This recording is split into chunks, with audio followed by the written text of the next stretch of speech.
achievement on having me, but I think it's the other way around.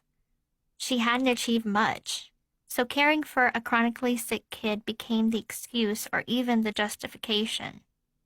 See, Dee Dee isn't a fuck-up like the rest of those kids. Poor thing's got gypsy.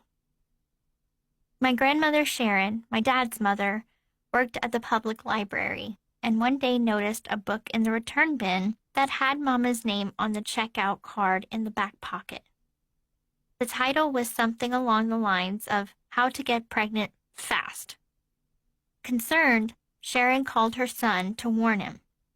If you know any 17-year-old boys, I don't need to tell you her warning fell on deaf ears. Instead, Dad confronted Mama, who became enraged that Sharon breached the confidentiality rules of the library. Next thing you know, Mama was trying to get Sharon fired. I know Mama had a taste for vengeance because I often witnessed it, so it makes sense that she jumped to such a vindictive act. You think she would have cared about the risk that her boyfriend's mother could end up hating her.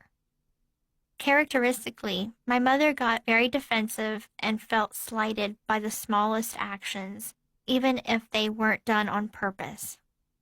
She'd read into things, make assumptions about what people were thinking, take unrelated actions as personal affronts, and would shut them down in any way she could.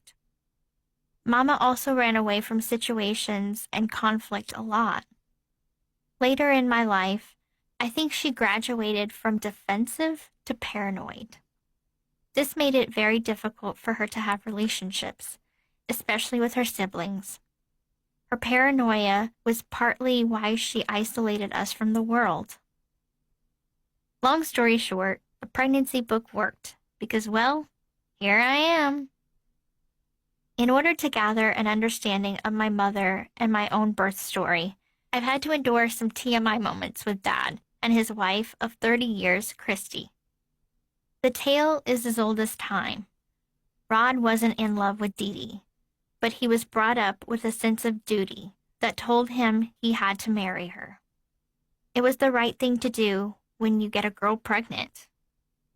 They had sex 3 times in their entire relationship and didn't consummate their marriage. Dee Dee didn't fuss too much about that. Maybe she had gotten what she wanted out of Rod already. Because he was a minor, Dad needed his own mother's signature to consent to his marriage.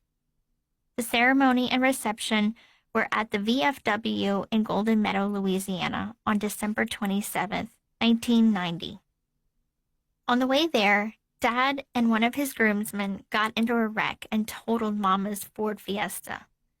Dad was arrested for driving without a license, and he used his phone call to ask Mama's parents, Claude and Emma, to bail him out so he could make it to the hall to marry their daughter. Once they all arrived at the altar, Dad didn't have the rings. In the middle of the ceremony, my dad's best man, Terry Jr., literally ran out of the VFW and all the way back to Grandma Sharon's house to fetch the rings from the kitchen counter. After the wedding reception, Dad and Mama partied at the greenhouse, where Dad was chatting up his high school friends and old girlfriends, and did a shot at the bar with his best friend, Christy, who worked at the same local hospital as Mama. Christy had been invited to the wedding, but declined, saying she had other plans, a lie Christy was caught in awkwardly as Mama ran into her at the greenhouse. Dad looked handsome in his all-white tux, which had become playfully disheveled, with his shirt untucked and his tie unknotted. His mission? Get drunk as a skunk. Which he did. Mission accomplished. Mama and Dad's wedding night was spent in Claude and Emma's house, in the upstairs bedroom where they planned to live for a while. At the age of 17, my dad was already working as a full-time fisherman, trawling for shrimp. He had signed himself out of high school as soon as he legally could to follow his own father's footsteps in the family trade. Trawling is a type of commercial fishing that involves a boat pulling a weighted fishing net behind it through the water or on the seafloor to target certain fish and seafood species, including a Louisiana staple, shrimp. My dad worked on a shrimp boat with 20-foot nets that had mouths as large as Moby Dick's, swallowing up shrimp wherever they were hiding, in lakes, rivers, causeways, and the bayou. Trawling is hard work, especially when emptying the shrimp from the nets and putting them on ice and storing them. Dad would be gone for weeks at a time. Even today, his job as a boat captain requires him to work the boat for a month straight. At least once Mama had me, she'd have the help of her own mama while Dad was gone. Being away from home so much made it convenient for Dad to play around behind Mama's back. Seeing other women without getting caught is a lot easier when you aren't expected home. And Dad went a little overboard, no pun intended, with his affairs. Ultimately, he got caught when a young girl around the same age as my dad came around looking for Mama's help. Or at least that's the story Mama told me.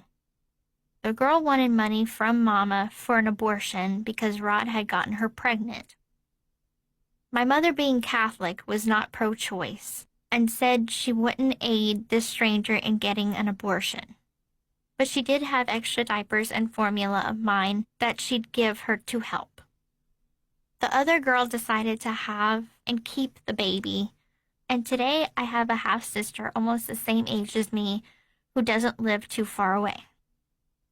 She seems like a really great girl, raised by her mama and stepdad, whom she considers her father. She reached out to me once when I was in prison. She was gracious and kind to me, and I only wish her the very best and only happiness. Sorry, it's hard not to digress in my storytelling, as the more I investigate, the more twists and turns of my colorful family unwind. With the other woman out of the picture, Dad and Mama were still having a bit of a sex problem, in that they weren't having any. They hadn't officially consummated their marriage, and with Dad away so much and seeing other women, the last time they'd had sex was when I was conceived. My dad went back and forth on how to leave Mama, starting almost immediately after the wedding.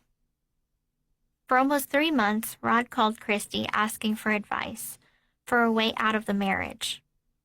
Over and over again he said to her, "I want to leave Dee Dee, but I don't know what to tell her." "Tell her the truth, tell her how you feel," was Christy's answer. Rod even went to Christy's mom for help, since she'd watched him grow up. Finally, on the morning of his 18th birthday, March 25th, 1991, my dad packed his things while Mama slept. "What do you think you're doing?" she asked when the rustling awakened her, pulling the blankets off and sitting up. "Dee Dee, I'm leaving. I don't love you. This is wrong, and I did this for the wrong reasons." Without words, Mama popped up from her bed, ripped the framed marriage license off the wall, and threw it across the room. I don't think this is when my mother's man-hating began. I think she always hated them. "Men might be nice to look at," she'd say, "but they'll betray you in a heartbeat. Better to just stay away from them all." So I did, until I didn't.